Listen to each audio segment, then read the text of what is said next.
Bonjour, c'est Cryptoly, j'espère que vous allez bien. En ce lundi 6 octobre 2023, c'est avec plaisir que je vous retrouve pour parler crypto, pour parler BTC, pour parler un petit peu macro, et oui, c'est un peu la tendance en ce moment. Et on a quand même pas mal de nouvelles qui arrivent du côté Ledger, du côté du trading, voir exactement qui utilise quoi, pourquoi, et vous allez voir qu'on a des signes vraiment de couverture importants, et ça commence tout de suite.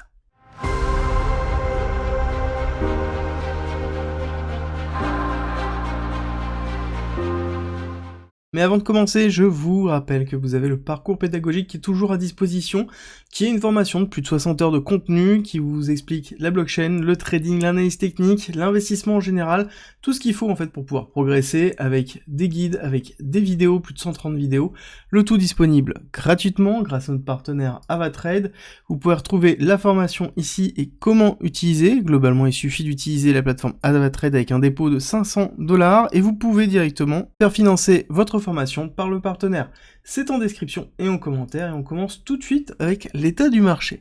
Très intéressant, là-dessus on a un graphique qui nous permet de voir la représentation de l'évolution des traders présents sur le marché et on voit vraiment que la partie future et perp swap, qui sont ceux qui sont utilisés majoritairement par des retail ou pour faire du trading de volume, sont en chute réelle et vraiment forte. On voit bien que depuis janvier 2023, on a bien une diminution drastique, même si on a eu début 2023 une accélération haussière, on a quand même quelque chose qui est bien dans une courbe descendante, où on voit bien que même les futurs, qui sont représentés vraiment comme étant les outils spécialisés dans le trading de volume, on voit qu'ils ont totalement disparu en termes de volume, justement.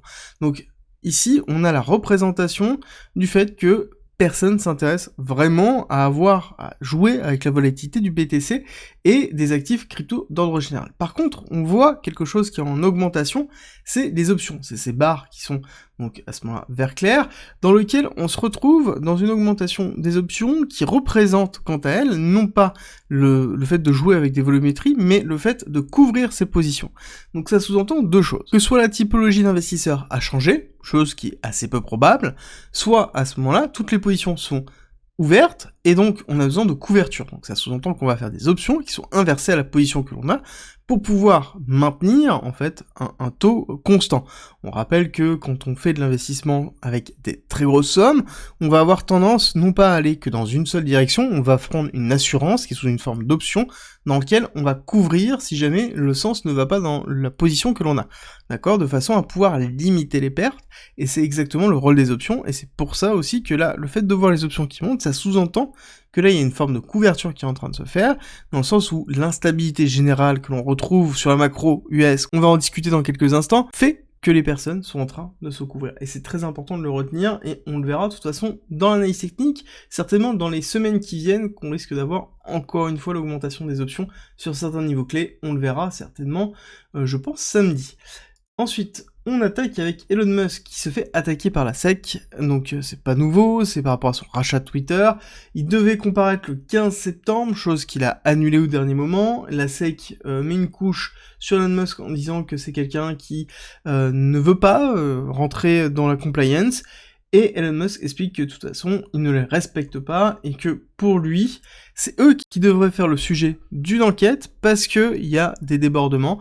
Et ce qui est intéressant de voir, c'est qu'on a eu l'accélération vraiment de la force de la SEC, en fait, en tout cas des pressions de la SEC sur Elon Musk et les produits de Musk en général, et surtout X, à partir du moment où il a expliqué très clairement qu'il voulait faire de X une plateforme de trading de crypto-monnaie. Donc c'est logique d'avoir cette dynamique-là entre Elon Musk et la SEC.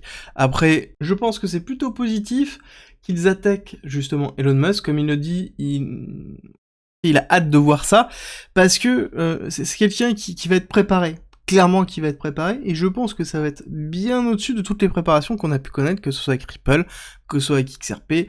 Je pense que si on veut de la jurisprudence, c'est par là qu'il faut aller. Par contre, on a des choses qui ne vont pas forcément bien. On a Ledger qui a licencié 12% de son staff. Alors il faut savoir que c'est pas que, ils disent que c'est la macroéconomie qui pose problème. Je pense que c'est pas que ça. Il y a plusieurs autres éléments qui rentrent en compte. Oui, le fait que la macro pose problème, mais aussi on va rappeler que Ledger a eu un gros problème de communication au lancement de sa partie recovery, dans lequel ils ont perdu, mais je pense facilement 50% des ventes qu'ils avaient sur une grosse période, donc ils ont eu une grosse perte de chiffre d'affaires, et je pense qu'ils ont pas réussi en fait à remonter, hein. Vraiment, ils ont vraiment mal géré cette communication-là, et ça leur a coûté très très cher, à tel point que du coup ils sont obligés de licencier. Pour rappel, Ledger c'est une société française, hein. On n'est pas du coup dans quelque chose qui est simple en termes de licenciement, donc on est vraiment ici dans une démarche complexe, et ça veut dire que ça va pas forcément bien. Autre chose, on a aussi des retards sur Stacks, donc qui est leur nouveau produit, on est déjà très loin en termes de retard, et je pense que 6 mois de plus, voilà, ce serait bien. Je pense qu'on va repartir sur 6 mois de plus encore de retard sur leur nouveau produit, donc ça n'aide pas, globalement, il y a une grosse perte de CA, et ça se sent, et donc là, c'est le deuxième, je vous avais dit qu'on allait avoir d'autres acteurs qui allaient arriver, ça commence à arriver, mais c'est pas que dans la partie crypto. Quand on regarde en effet, au niveau des US, on a bien un problème de dépôt de bilan qui commence à s'accélérer, dans lequel les personnes n'arrivent pas à se refinancer, et surtout qu'on a eu la crise du Covid qui a entraîné en fait la création de certaines typologies de sociétés, ou de maintien de vie de certaines typologies de sociétés, qui sont en train de s'effondrer, et le fait d'augmenter les taux, bah ça accélère la purge, et je pense que ça va on va continuer à voir ça sur les 6 mois qui arrivent, et notamment, même si on ne le voit pas en termes de chiffres, on va voir la communication qui va arriver. C'est-à-dire que on va voir la communication en disant ça y est, on a l'effondrement, etc., etc. Je vous ai prévenu, et c'est quelque chose qui va arriver. Au niveau du calendrier, pas grand-chose, hein, aujourd'hui, dans lequel on a taux de chômage de septembre. Je pense que ça restera identique, on aura assez peu de mouvements de mon côté, à suivre quand même, mais ce qui va être vraiment important de suivre, ça va être ici l'US Oil, donc le pétrole, le Brent, qui est vraiment important, dans lequel il va falloir vraiment surveiller cette partie-là, parce que l'inflation est en train de tenir uniquement avec le pétrole, et si le pétrole casse, à ce moment-là, en effet, on aura quelque chose qui retournera à 2% et qui sera vraiment salutaire pour les USA. D'ailleurs, on va faire une analyse qui va être un peu plus simple que d'habitude pour vous montrer que, en fait, on n'a pas forcément besoin de grand chose pour déterminer en fait la visibilité. Ce qui est intéressant, c'est de voir ici l'accélération baissière que l'on a. On trace un Fibonacci de retracement. On voit qu'on est allé retester les 0,5, un peu de choses près. Donc on est allé retester les 0,5, dans lequel après on fait un retracement. Donc on pourrait très bien être dans une continuité baissière. Ok, soit ici dans une entrée en range.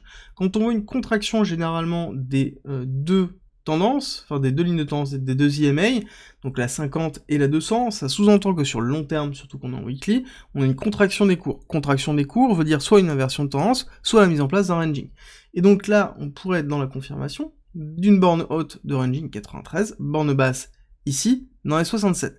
À savoir que là, c'est très compliqué d'interagir avec le pétrole, pour plusieurs raisons. C'est que c'est une arme politique, donc ça veut dire que c'est quelque chose qui peut être impacté par des nouvelles. Admettons, nous avons l'OPEP qui annule la restriction et la diminution d'émissions de barils de pétrole dessus, donc à ce moment-là, on va voir quoi? On va voir le cours qui va faire paf, qui va descendre avec une grosse bougie et chercher potentiellement les 60. D'accord? Donc là, il suffit d'une seule nouvelle pour entraîner la baisse fortement. Pareil, il suffit d'une seule nouvelle pour repartir à la hausse très fortement. Il suffit de l'annonce de l'Arabie Saoudite, de la Russie, de diminuer encore de 1 million par jour le nombre de barils qu'ils produisent. Voilà, on a ce type de nouvelles. Après, il faut comprendre que, comme je vous l'ai expliqué hier, ça ne se fait pas de façon magique, l'Arabie Saoudite ne peut pas non plus restreindre énormément, parce qu'ils ont besoin de ce cash flow pour pouvoir entraîner leur transformation économique qu'ils ont comme objectif 2030, on n'oublie pas. Donc pour moi, là on va rentrer dans une phase de range avec un pricing qui va convenir à tout le monde, dans les alentours des 70, 90, on va dire que on va aussi dans cette partie-là pendant encore un certain temps.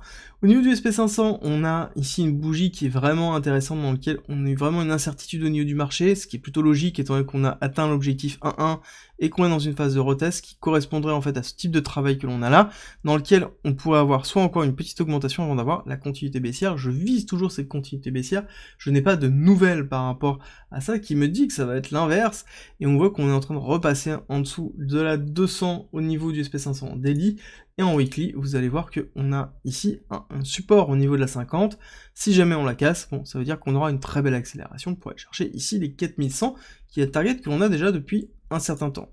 Niveau BTC, on voit que on est vraiment dans une zone de range avec la contraction vraiment des deux EMA, donc ça veut dire qu'on est bien dans cette phase de latéralisation, ce qui est classique, étant donné que nous sommes au-dessus de 25 000, zone de vraiment support déjà depuis un certain temps, et qui tient malgré justement le fait qu'on a un SP500 qui s'enfonce.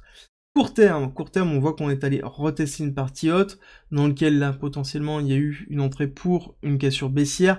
Le souci, c'est qu'on n'a pas cassé le précédent lot, d'accord? Donc là, ce lot-là a tenu, ce lot-là a tenu, ça sous-entend que là, l'impulsion baissière n'est pas suffisante, vraiment, on retravaille encore le haut de range, la réintégration n'est pas validée, et ne sera pas validée avant encore un certain temps, selon moi, donc il va falloir prendre son mal en patience.